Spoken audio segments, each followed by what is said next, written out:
So I promised everybody I would talk about spaghetti on this episode or this show. This is a special edition, but I promised, and that's my word.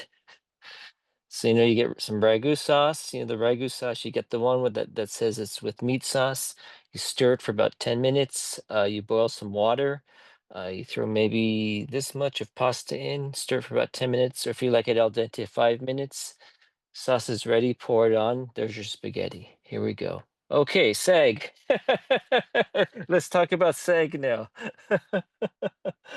um, just some cots, just some comments on the situation because I sort of follow what SAG is up to on their developments, and they're struggling for identity just as much as other sectors of the industry are, but they're really struggling because they were a prominent force ever since they were incepted as this organization to protect and to bargain for higher wages or reasonably fair wages for its members. But it's become like most other organizations, and I'm not going to say all unions because there are very effective unions out there, but in this case, uh it's questionable what their mission is. They have a membership that's loyal that will just follow them off the cliff if they were told to do that. um but I don't think that they have a lot of the interest by and large for what I call the layman's actor. You know what I mean? Anytime you see any discussions with SAG, anytime that somebody's trying to move the barometer to them, there's always talk about it being some studio or something.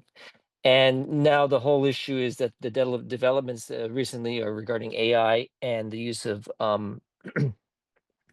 actors' likenesses for games, right? And that's taken up a lot of discussion.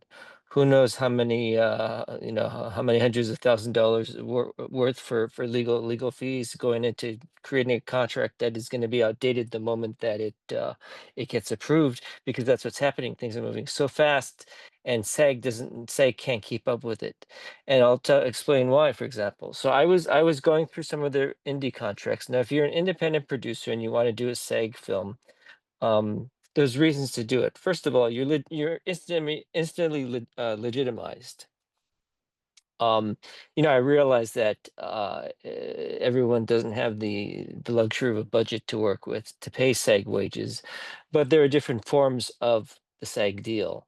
Going from the top, which is this much per day, down to the bottom, which is called the micro budget indie agreement, and it allows for budgets of 20,000 or under. Now, when you consider in today's market that you know the stuff that's flooding, let's say Tubi, the YouTube, and so forth, they're all like budgeted like 20 or under. Now, if someone says that they're spending a lot more than that, they're lying to you. Okay, now I do believe that people are making $100,000 movies, 200,000, they are, but by and large, a lot of the stuff that you're actually seeing get distribution and hitting these platforms are 20,000 or under.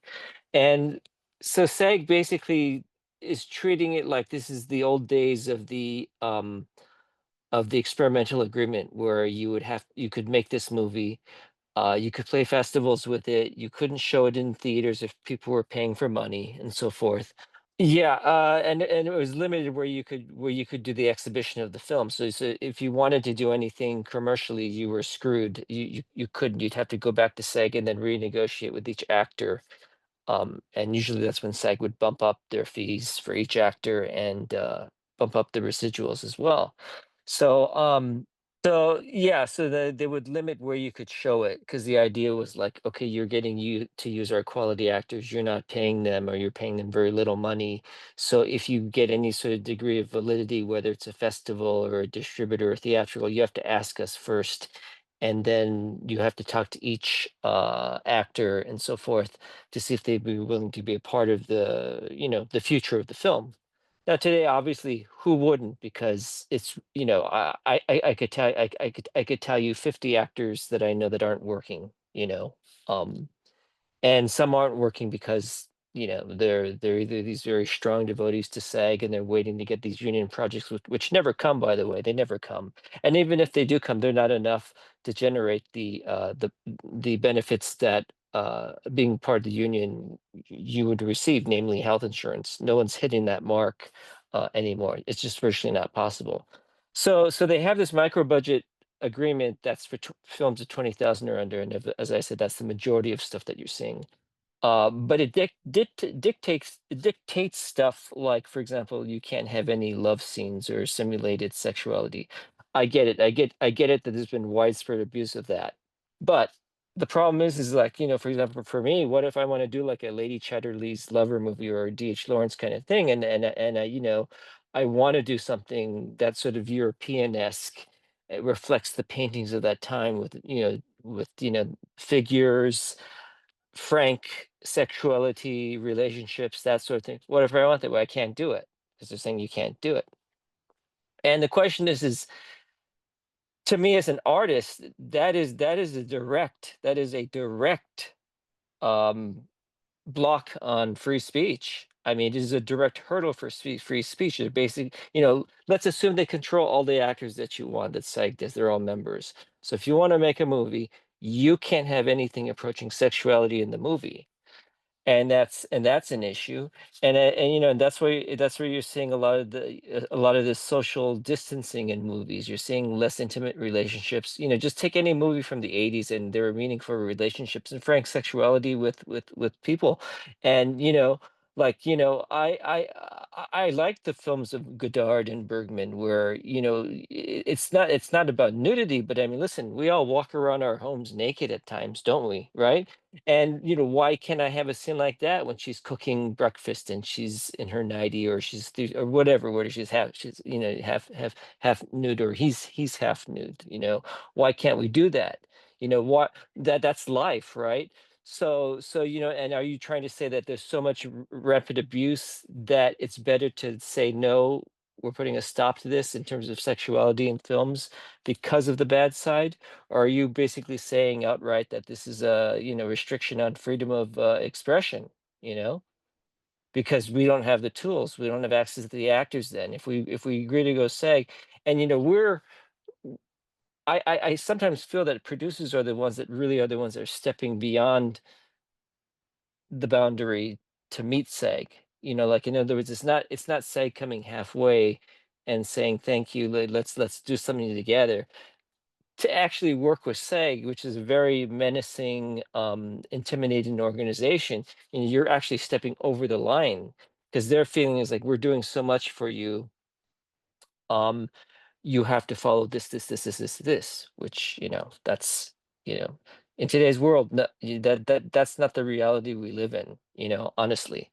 We live in a world where, you turn on your phone or whatever, and you're confronted by 1,000 personalities, perhaps, celebs, political commentators, people at the restaurant, you name it, students, whatever. So the value of an organization like SAG isn't nearly as strong as what it was before, except when it comes to studio films, studio and the gaming world. And that's why SAG is only paying attention to those top tier companies and deals, because that's where the money is. But as regards to basically 90% of their organization, and I don't have the facts, okay, statistics, by the way, okay, but 90%, let's say the majority, okay, that doesn't even involve you, honestly. The chance of you getting one of these jobs, doesn't involve you at all. Um, and so they need to understand that a lot of the work that's being done is being done by filmmakers like us. Now, sure, I mean, I've worked with $500,000 budgets, $1 million budgets, but that was 20 years ago. Because of the marketplace, my budgets are 50 or under now, far under 20 sometimes. You know, uh, so if I agree to go SAG, I'm meeting them beyond, more than halfway, and then yet they're saying you can't do this, you can't do this, you can't even distribute your film. Now, this is the bizarre thing about this contract now. It was made. Gosh, I'm sorry, guys, I'm really rambling. This contract was made to prevent distribution. It was sort of just to get you, in the old days, like a festival, screening, and this would be your calling card as a director producer, and maybe you get a distribution deal out of it, or maybe you got another job, start your career. Uh, but so it made it everything impossible. Obviously you guys know who are filmmakers that you put every dollar and more than a dollar into everything you do, and it's your hard work, and typically, these are your first or second films, and they're very personal works to you. They mean a lot to you, and so you're throwing blood, sweat, and tears behind it. This is your art that's living with you for years and years and years and years. Whereas, and I'm not downplaying actors, like actors, I'm not downplaying you. You guys are great. We can't exist without you. So to put every dollar you have in your blood, sweat, and tears, only to say, hey, now you can't distribute it, or you can't distribute it on Amazon without this permission. You're at the mercy of this organization, um, this union, and they're always on their side. But I hear stories of people taking this deal with SAG, and it was like, what's the benefit for you? Because first of all, this person that you want isn't really going to help distribution. Okay, I know you like it for sentimental purposes, but he or she's not going to help, you know. And secondly, he or she is doing stuff under the radar, non-union wise. So I don't know what you benefit out of it other than just to be nice to SAG. There's nothing you get out of it. I mean, it used to be you got a lot of legitimacy. Now you can't. You can't even show the film. But what's very bizarre on this micro budget agreement is they've written strictly in one of the lines that you can distribute it to the consumer if they don't have to pay. Okay. And for those of you that know the world now and have works out there of your own, you know very well that that is the future, and that's actually where all the money is. It's these services, they call them fast, FAST, or AVOD services, where the consumer is not paying, but they're watching movies. Because for example, I've got tons of friends that watch Tubi, and you don't have to sign up. You type in Tubi, and you can watch any movie on your phone. I mean, it probably tracks you through IP, and at least tracks your simple data, like where you're coming from, which country. That's what. But anyway, so just the fact that they have that, that's, it leads me to believe that their mindset is such that they're considering something that's timely, something that's 10, 15 years old of a concept. So the bizarre thing is, just by having that clause in this micro budget agreement, leads them to believe that their mode of thinking is outdated, because that topic, or that concern was relevant 15 years ago, because they were saying, okay, well, look, people are doing transactional. So movie, they're paying $6 per rental to Amazon, and Amazon's giving you what, 90% or 80. Well, actually, Amazon's plus 50, right? So they're giving you 50. So out of $7, you're getting 350. Okay, our actors get 10% or 12% of the residuals. So they were always following, and even I had some phone calls with SAG too about some other people's movies that I was handling, and they'd signed with SAG and they didn't know what they'd signed. And I kept talking to SAG, and I was asking him, like, why are you chasing down transactional? Because this rental business is dead if it's not already. I mean, it's dying if it's not dead already. And I can tell you for a fact that my business, the transactional, which is called TVOD, only represents maybe about 15-20%, but the balance of it, the chunk of the money is through these AVOD services. So why aren't you trying to negotiate and work out clauses strictly involving AVOD and services that are free? Because that's the future. That's the future, that we're getting paid on ads. That's how we survive. No one's going to pay $7 for our movie. Okay, yes, they will. Maybe like 10 people will pay $7 to see our movie, but they're going to watch it free.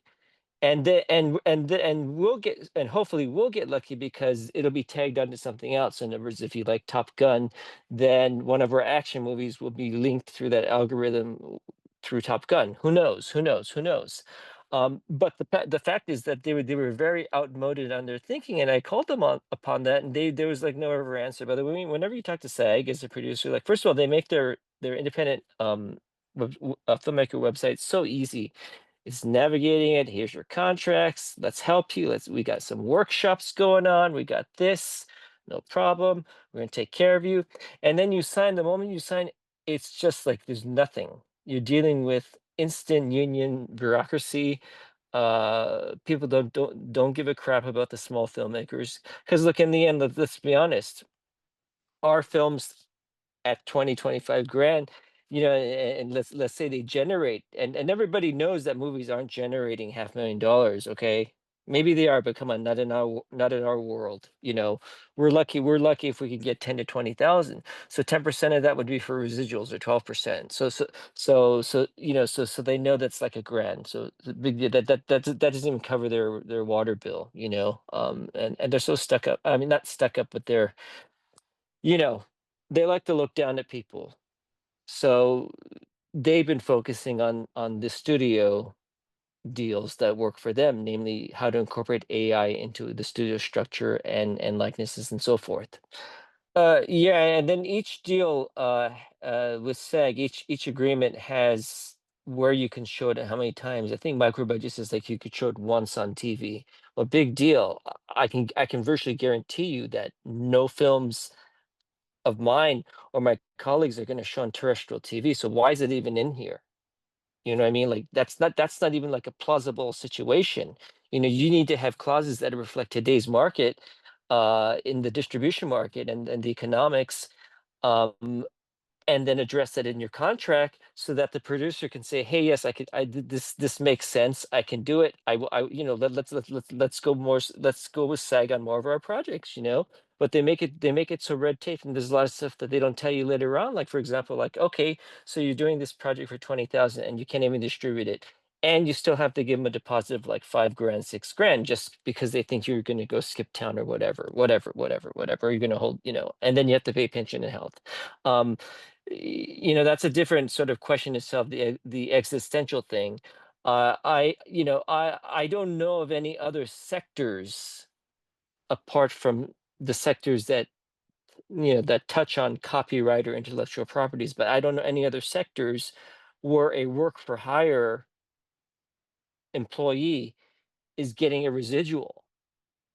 Like if you're building a bridge, does if you're designing and building a bridge, does the designer get a percentage of the tolls that come through? No.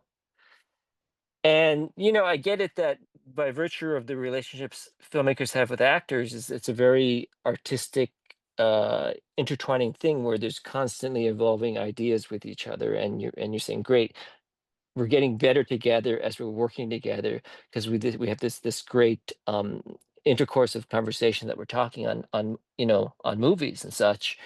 Sorry, guys. I don't know how I'm gonna get through this one. This is a tough one. I didn't realize how hard this would be talking about this, but this is the first time I sort of talked about it. And that's but anyway, getting back to the subject is that, when you work with an actor, there is an artistic relationship going involved. But the question is, the actor is not the creator of the work. So therefore, and the actor is a day for hire. So why is that day for hire getting a residual on the back end? I never quite understood this. Now if the actor was also producing the film with you, if the actor was also the writer, I get it. But if an actor is giving a suggestion on set how to play a scene, that's not creating the movie. So that's the and they keep chasing this idea of residuals in a world where everything is archaic now, the way computers are dictating the way commerce is. I mean, when was the last time you touched cash? I haven't touched cash in a long time. Like, we don't see even what we're making anymore. We can't physically see the dollars, because it's all intertwined in electronic data here and there. And I think that they need to reflect something like that.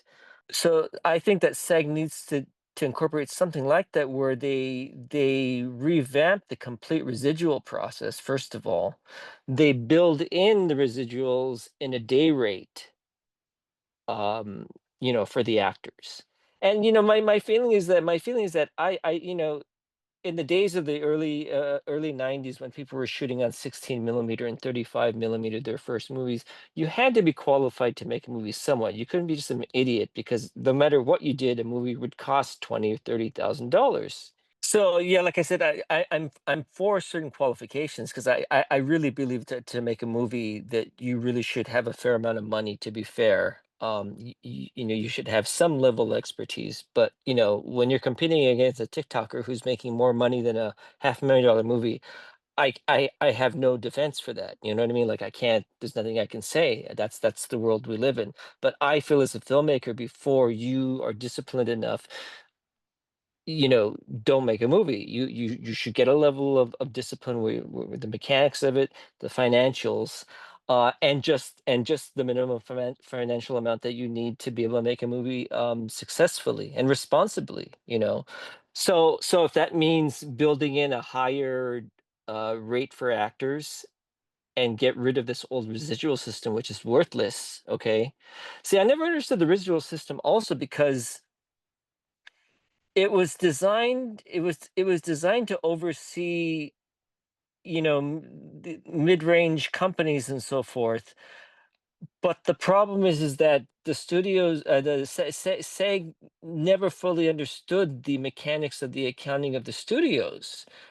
Namely, how movies, especially 'cause believe me, you think financing movies are complex and shady as they are. Believe me, when the way studio movies are, you have no clue how crazy and complex they are with different parties.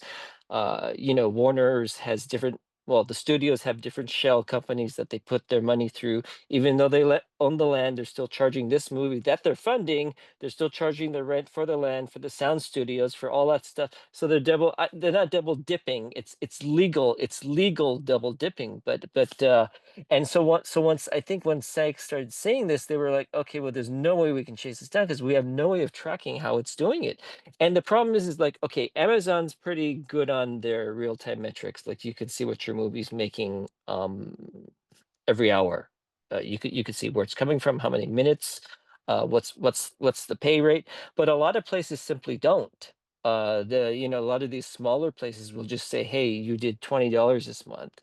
And so then SAG doesn't know what to do with that, because SAG is like, literally, they want to know, like, how many minutes, how many rentals was that, and it's a mess, and it's causing more overhead for them, more stress, more pressure, because they can't fulfill all the requests and discussions that need to be done in order to properly successfully run the union. So yeah, so that's how I feel about the micro. And then I think it's the ultra low budget or the low budget, uh where they said there's a certain budget level that if you shoot in, you is the day rate that you can pay the actor and the hours and so forth, without going into overtime and extra penalties and stuff like that. The problem is, and I'm not going to go too much into this at all. But again, I come from the idea is that as a creator expressing something, you can't say don't do this, don't do that. That's a limit on my freedom of speech. Okay. And so in the low budget agreement, it's like, okay, you can this is what your budget has to be, but if you want to keep the low pay rate to these actors and you want to increase your budget, then you have to have like 50% people over 60. You have to have females over 60. You have to have half minorities that fill this category: Asian American, African American, Latino, Hispanic American, LGBT, and then you get all of that. So again, that's a form. While it's not a restriction, I feel it's achieving the same thing, where basically it's mandating you what content can be in your movie and whatnot, because in order to get those incentives from SAG to lock in those rates on what's already, because every movie is risky anyway financially, right? So to get that, then you have to do this. So I disagree with that. That's all I'm going to say. I know a lot of people disagree with that, for me, because and obviously it's a central issue that the country's going through right now of DEI. But I'm talking strictly as a creator. So now we go to AI. And before they even cover this whole issue of how streaming is going, they're just like, oh, AI this, AI this. Let's try to put some sort of control on this, so we can, control the way our actors are paid for their likenesses. The only problem is they're 5 years too late on this. They needed to be doing this 5 years ago. They should have been paying close attention to the gaming market to see what was going on, the new technologies. They should have been paying attention to the code and how things are written and how images are composited and derived and from what libraries and what public data sources. Because right now, what's going to happen is half the people that are creating aren't gonna they're I'm not saying that they're gonna act with impunity with but they're gonna keep creating regardless of what SAG says. So it's better for SAG to say, here, pay this now, as and I don't like to use buyout because basic, what my thing is that everybody's a work for hire. Yeah, so they're late in the sense that the way AI and computer generated images work is they're pulling from all different sources. So they're in their minds thinking that, okay, we're going to get like George Clooney's likeness, and we're going to take that likeness and make a commercial from that, which I get it. That's transactional. You take his likeness, you pay this much money, and you put him in a game or as a commercial. But I'm saying for the layman, again, for the layman's use of Chat GPT and AI and all these different Grok, all this different stuff, it's pulling from all different sources. And so you're going to literally have, you might even have like a million infringements of these rules. And the problem is SAG can't enforce it because SAG only represents the actors, but they don't really, but they're not the actors, if you understand what I'm saying. So in other words, if an actor is infringed upon by his likeness, he has to sue whoever the content creator is, and typically the IP addresses are where you can sue from. So in other words, if it's on YouTube, but it was uploaded from Pakistan, well, good luck, good luck. So you're going to have the same. So basically, what's going to happen is the same way that we dealt with on movies, that they were just countlessly uploaded over Malaysia, India, you name it. Our films were just uploaded, and there was nothing we could do. So we tried our best to curb it by saying, okay, now we'll put our movies up on YouTube, because now Google's like, okay, if there's too much reused material, we're taking it down. So but if you're the first if you're the first person putting up this material, you get precedence. So as soon as we make a movie, we put it up on YouTube as a private listing. So YouTube says, aha, you were the first that put it up. So anybody else that uploads subsequently, they get a little notice that says, hey, did you know that you're deriving from something else? So, um, but as it regards to SAG, like I see an industry, and the agents are so lazy because they just want to quickly make a buck. And I don't even know what the attrition rate on the agency market is now, but it's probably high because no one's working. Um, but I foresee a situation that, like what you see at these music sound banks and these libraries, where whoever the sound library entity is, let's say the equivalent of like a universal music, okay, and you go in as a user-friendly site, and you can pick from 1,000 actors, their voice, if you want, their face, their body. Do you want it short form, do you want long form, and then you pay the price and you click. I bet you so many people would just do it if it was that easy.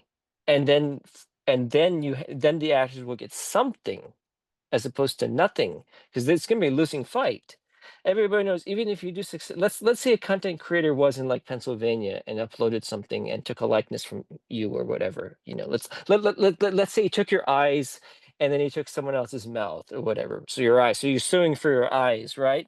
Well, I mean, look, what are you gonna get out of it? Because there's no damages unless he made you look like something that you weren't, that was slanderous. Then you have proof there. But even suing and collecting is going to cost you 10 grand, so forget it. I feel that they should turn it around and have these basically likeness banks that you can do it in. And who knows, it might be a situation where Amazon or these entities that have the infrastructure already can do that, where they say to the actors, like, okay, now you know we've got Amazon Slate for movies, where it's sort of like self-publishing. You can put your stuff up. Okay, so now we have this AI bank where you could self-publish yourself, and people can pull what they want. Now that's it's a short-term situation, because everybody's going to find ways to not pay. Look what's happening in the music world. It's just nonstop, broke here and there. It doesn't know how to regulate itself. It can't regulate itself. The administration doesn't really care about copyright right now. They're too focused on things like wars and stuff. So I think that kind of situation could work for the short term. Uh, give or take 2 or 3 years.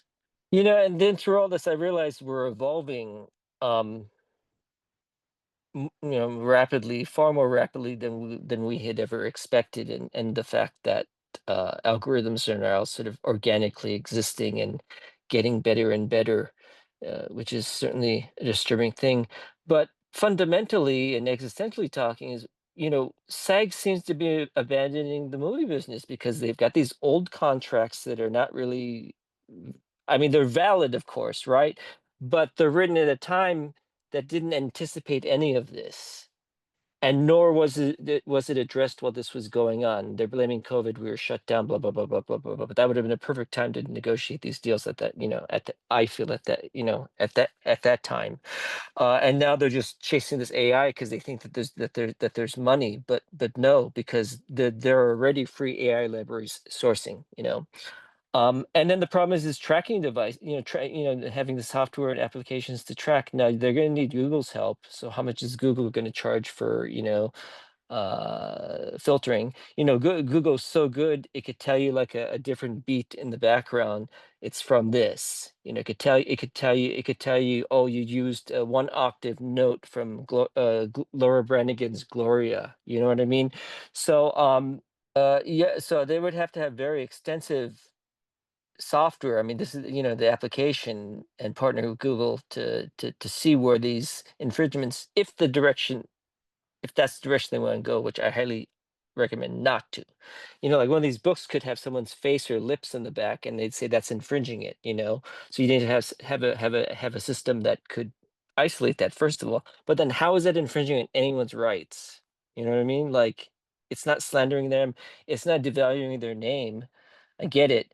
So, and you got to understand, we're in this world of social media where people are retweeting the same posts, recopying it. Where we live in a facsimile world where people are taking the second. Remember faxes? You'd send the first one, then somebody make a copy and be a little bit darker or faded, and then the third one would be faded, and then the fourth would be faded. Well, we're in that situation where people are copying off of each other, and there's a sort of public domain of data that exists, and I think it's just a waste of time if they think that they're going to be able to chase uh, thousands and thousands of people potentially infringing on this. Look, the music people couldn't.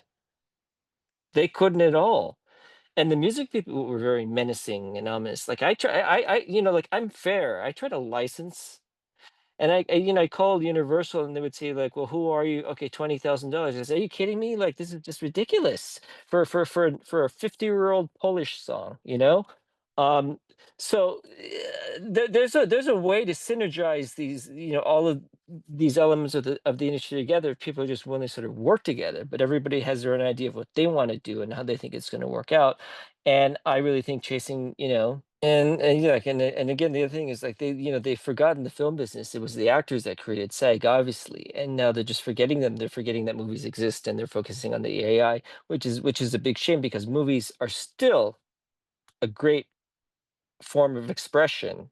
It's the only form that encompasses visual, audio, prose, all of these elements together. Um, and you can use it for expression. There's different reasons why it's yeah, again, so then they've forgotten the film world, and a lot of the independent people that really are the people that are bringing the actors together and continually giving them work. And you gotta what they don't understand is I get it, it's about a living wage, and sure, absolutely, absolutely. But if you think of it sort of like, a lot of these movies exist because they're sort of community theater, collectively people coming together as a family and making a movie.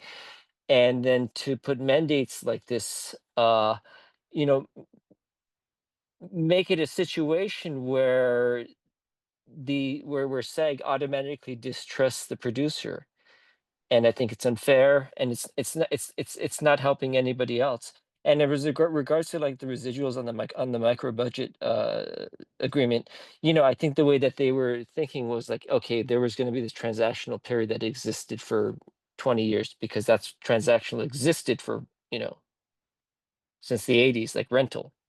VHS and DVD, and they didn't expect it was going to die so quick. And I think that they had thought that okay, anything that was free to watch, with ads would be considered television. So how do we handle that? Which you're still trying to deal with that because they're like, for example, like Pluto has linear. They have linear streaming channels that sort of act as if it's a television station, like it's a network. It has 24/7 programming and it runs like news and has a movie running and it's got talk shows. So then they're trying to figure out then what happens there, and it gets all gray area because like when you do a deal with like Pluto TV, you do a deal with them for like transactional. So in other words, sorry, not transactional, on demand. So in other words, if you could find our movie under the horror section or the action section, and you're watching, and there's ads. That's clear. But then there's also the other service, which is the main service on Pluto, where you've seen it, not the carousels, but the TV guide windows come on, and it's rotating, and it's like a TV station.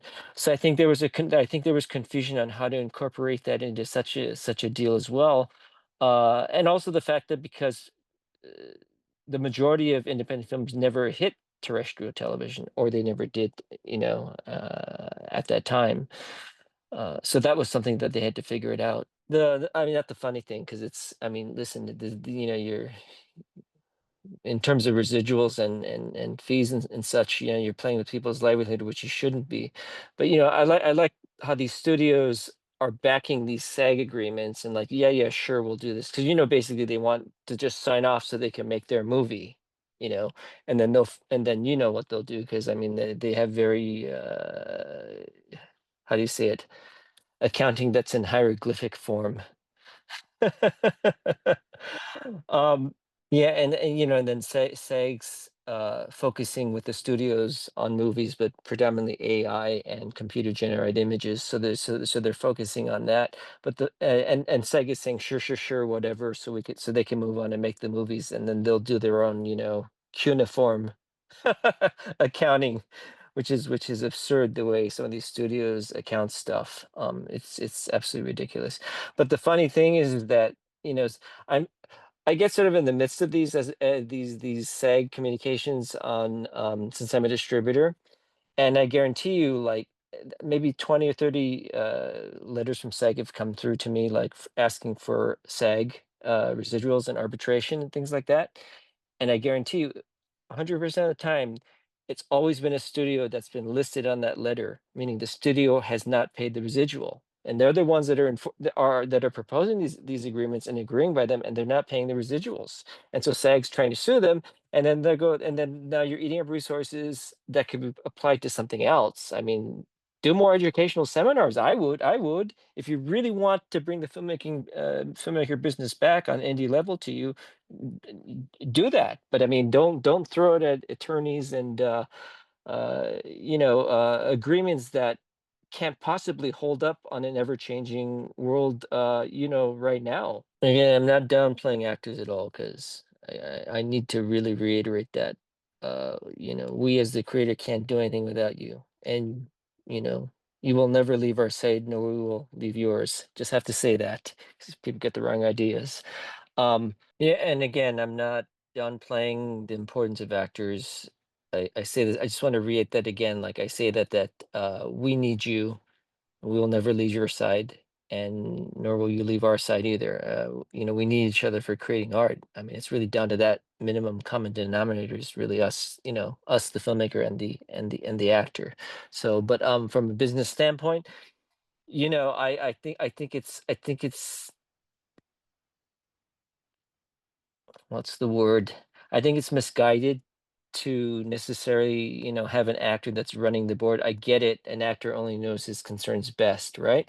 But an actor who hasn't produced a movie necessarily or been involved heavily in distribution, somebody who doesn't know how the sea changes every month isn't going to know how to protect the actors and what direction they take, specifically on residuals. I feel like they lost the boat by not making an agreement regarding AVOD for the longest time.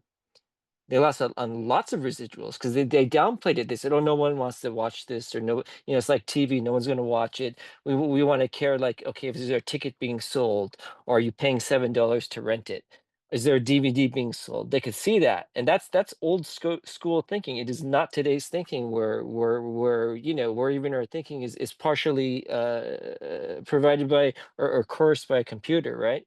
So but also I want to say, but by SAG creating an environment where, as I said, where there's a distrust or mistrust on both sides, you're forcing the majority of your membership into like the fringes where they're liable to get exploited, you know. And I'm not saying it's widespread, because believe me, even to make a movie these days costs, you still need money. You can't bullshit, you know what I mean? Like, you still need money to do it. So like, if so the fact that they're acting out of hysteria and paranoia that there's this widespread misuse of talent, I think is absolutely misguided. And they're spending resources to try to find this misguidedness instead of actually encouraging the productivity of movies. Like, I would do a lot more SAG movies if there was a reasonable agreement that worked, and if they were I don't say user friendly, but if they could have reasonably good talks with people on the producing side. But I just kind of my experience with them is like, they don't answer you. They want money, money, money, money. And that's another thing I didn't get. Like the residuals, I talked about that. Okay, yes, the day for hire workers, name a sector where they're getting residuals, right? Yeah, just very brief. So I gotta get out of this episode. I don't like this episode. I'm sorry, guys. Yeah, and I remember like we had to leave a bond for one of our movies, and it was like $10,000 just as a deposit that they just keep for some reason. And they're making interest on it, right? They're just sitting on.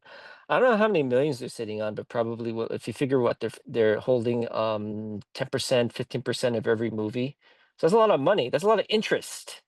That's a lot of lunches that's being paid for free. There's a lot of extravagance. Where's that money going? And on top of it, they keep fighting for the health and pension, which can you name a situation where you're hiring someone for like 1 week and then they're getting health and pension?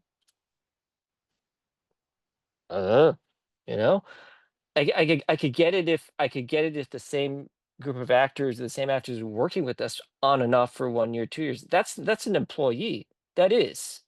But if someone's doing a movie for 1 day, 2 days, I really just don't see the logic. I think producers would agree with me that it's just better to uh build in the fees, the residuals up front. I think it's a lot cleaner that way, and it's going to open the door for other places that could be a positivity.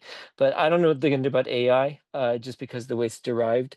And then the way gamers work, and I know specifically they're addressing this issue on gaming, is like, how are you consuming games? I mean, there's subscription models. You're buying coins, you're buying points. How are they going to delineate all this? Is it just like one fee across the board, or is it like, okay, if it's this service or this set, then you've got this. If you reach level 5, you got to pay the actors. It doesn't make it. It's absurd. I don't get it at all. So anyhow, I don't know what to say that's comforting. Well, spaghetti's very comforting, so there's always spaghetti for you, but ragu. I'm allergic to tomato sauce, actually, so I can't have that. But um, okay. Well, that's all I have to say. Keep it warm. Cheers.